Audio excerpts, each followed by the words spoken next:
Supreme court में मंगलवार को एक बार फिर वक्फ अधिनियम की संवैधानिक वैधता पर बहस छिड़ गई।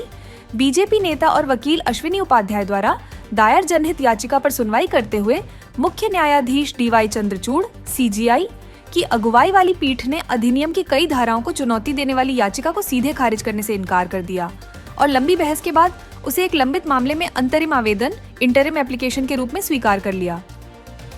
इस जनहित याचिका में उपाध्याय ने वक्फ अधिनियम 1995 की धारा 3R 4, 5, 6, 1, 7, 1, 8, 28, 29, 33, 36, 41, 52, 83, 85, 69 और 101 को असंवैधानिक करार देते हुए इनमें 2025 में हुए संशोधनों को भी भारतीय संविधान के मूलभूत सिद्धांतों के विरुद्ध बताया।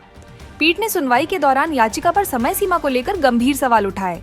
जस्टिस मसीह ने स्पष्ट शब्दों में कहा कि हम इस मामले में पहले ही आदेश पारित कर चुके हैं। अब 1995 के अधिनियम को चुनौती देना विलंबित न्याय की ओर इशारा करता है। वहीं सीजीआई बीआर गवई ने सख्त टिप्पणी करते हुए पूछा, आप 2025 में 1995 के कानून को चुनौती क्यों दे रहे हैं? हमें इसे देरी के आधार पर खारिज नहीं कर देना चाहिए।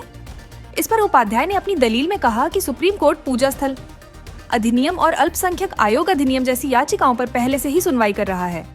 उन्होंने निवेदन किया कि इस याचिका को भी उन्हीं लंबित मामलों के साथ जोड़ा जाए ताकि एक समग्र दृष्टिकोण के तहत धार्मिक और अल्पसंख्यक अधिकारों से जुड़े सभी कानूनों पर न्यायिक समीक्षा संभव हो।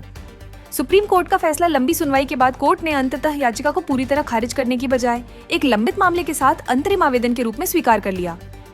ये फैसला आने वाले समय में वक्फ संपत्तियों, धार्मिक स्वतंत्रता और अल्पसंख्यक अधिकारों पर कोर्ट की भूमिका और रुख को नई दिशा दे सकता है।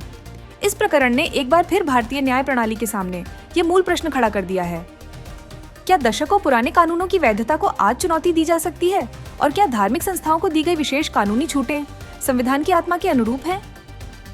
सुप्रीम कोर्ट के आगामी निर्णय का असर सिर्फ वक्फ अधिनियम तक सीमित नहीं रहेगा, बल्कि इससे पूजा स्थल अधिनियम, 1991 और अल्पसंख्यक आयोग अधिनियम जैसी धाराओं की कानूनी समीक्षा का रास्ता भी खुल सकता है।